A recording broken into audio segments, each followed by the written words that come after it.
I'm late is American media is so amazed by what the team pulled off here. Absolutely incredible. They're talking about the planes with the banners, the helicopters, and particularly what everybody wants to know. Every person in the media wants to know is how's Miles's finger after Miles bit himself but signed the document in his blood, right? One thing to be very serious though, as I've talked to media today and many people in America that have contacted me, here's what they don't understand and they're shocked about. Because remember, the American people are just starting to find out what's the reality of China, the Chinese people. What they can't understand, and they're shocked, is that Tiananmen is not commemorated in China as a major holiday and something to be honored for all the victims of the Tiananmen massacre, and that their families would not be able to come back to the square, that people would not be able to come back and commemorate. When I say that we myself as an advisor and Miles in the supervisory committee decided to declare the new federal state of China on June 4th, one of the reasons the date was picked and one of the reasons the Statue of Liberty was picked, because of her great symbolic power, was that there's nothing in China to commemorate this. And people in America are saying, because remember, people in England and in Europe and in America know the Chinese as how active and how productive, how hardworking, and what great citizens they are of these countries, whether it's Australia or Canada or America or England or anywhere. And they're shocked that, because they don't really know the details, as they sit here and go, what do you mean it's a firewall and no information can get in? What do you mean they don't have the families who lost their children don't have the ability to go to that square and put a flower down in commemoration of how they died? And I think this is the great awakening. We're having a great awakening of the world, the great awakening of about the plight of the Chinese people. And I think that this is the most powerful thing. The last thing I want to say is that yesterday, I think having all the couple, the power sports couple, and everybody else that was on the broadcast, I stayed up as late as possible and got up as early as possible to watch, but the voices of the leaders and people that are culturally significant and are productive entrepreneurs on this broadcast for 18 hours has been enormously powerful. And I think it's hit people that there's something here. You know, CCP's lost the mandate of heaven. They're not a legitimate government of the Chinese people. And that's evident, and it's become evident. And that's why I'm very honored to play a very tiny role, but it's there's something you can tell in the last day, because I think of this event and worldwide, everybody that was in it, that's having a huge impact on people that have never spent a second thinking about China and the Chinese people. Wow. No, I think that we're seeing a great awakening around the world, and I think that's the most powerful thing for the new federal state of China, is to, as Miles has always said since I first met him, action, action, action. That the moment is now. You can tell the people in the world right now want to know more. They want to know. They want to hear Luda more. They want to hear all the people that were on this broadcast. We have a great way to get the message and the voice out of the free Chinese people, and people are just shocked right now about why China is not free. Yeah. Particularly in this age. I mean, here's the dichotomy. They look around in their own lives, wherever they are, and they see the Chinese as very productive. And then when you tell them, in China, of which these Chinese can't go home, in China, there's no freedom. There's no property rights, there's no land reform, there's no freedom of assembly, there's no freedom of religion, there's no freedom of speech, there's no freedoms that even the most undeveloped countries in the world have.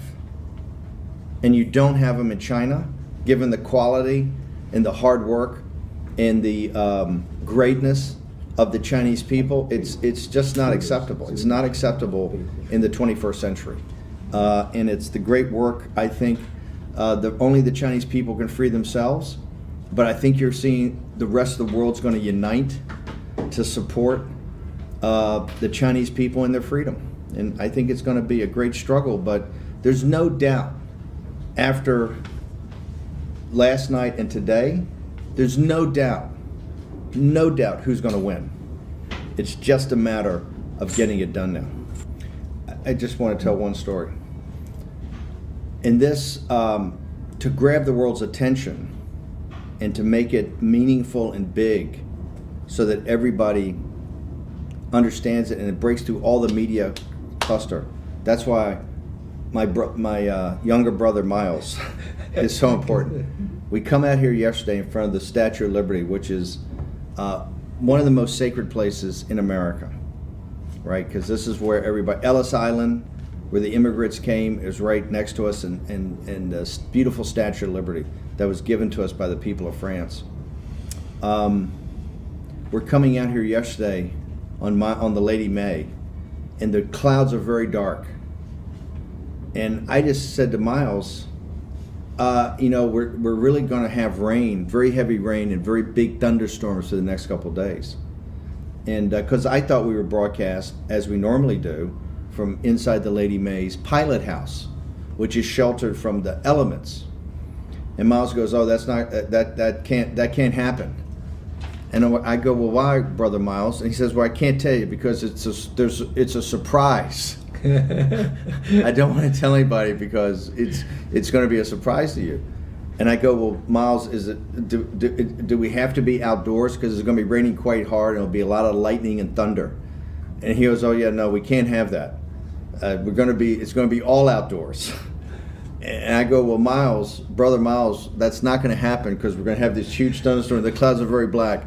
And Miles goes, "Hang over a second. I'm going to go pray." And I go, "Okay, Brother Miles." So Miles goes away, and he comes back about 30 minutes later, and he says, "Okay, I've prayed." And I start to look as they're mounting up the Lady May Jr., the smaller boat with the cameras, Hank and Gladys and the team. And all of a sudden the clouds, the rain clouds start to go in a different direction. And all of a sudden you start to see the light in back of the Statue of Liberty as the sun comes out. And then we go out into the boat and we're going to take the shots of the Statue of Liberty, open the show, and I see this tremendous armada of airplanes coming through this airspace, which you're not allowed to do. You have to have special permission, and I mean really special permission. And then we have helicopters on top of that filming with all these planes going around, and social media is blowing up in New York City. It's like Superman arrived, And then on top of all that, you have in Times Square, which is the #1 corner. It's called the crossroads of the world. All of a sudden, on every big screen, all these huge billboards, of huge screens, TV. It's the live stream of the G News and the GTV broadcast.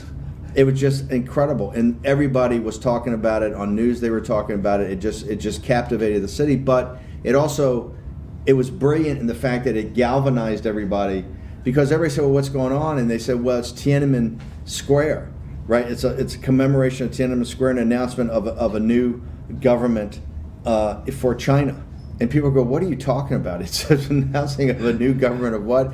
But it was just spectacular. But I think we all owe Miles, not just for helping organize this and think through everything and be the strategist, but in everything that Miles does. But we owe a special thanks, I think, to Miles for his prayers yesterday, because as soon as the broadcast was over, when we pulled the boat back, the rains came. It was so heavy. It was unbelievable. So God in his mercy and his justice and his wisdom was good enough to let us have that time to actually do the broadcast and to read the proclamation in English. And I really want to appreciate it. And I'll never doubt Miles again when he tells me that his prayers, that he can intercede for God for me and all my sins and weakness.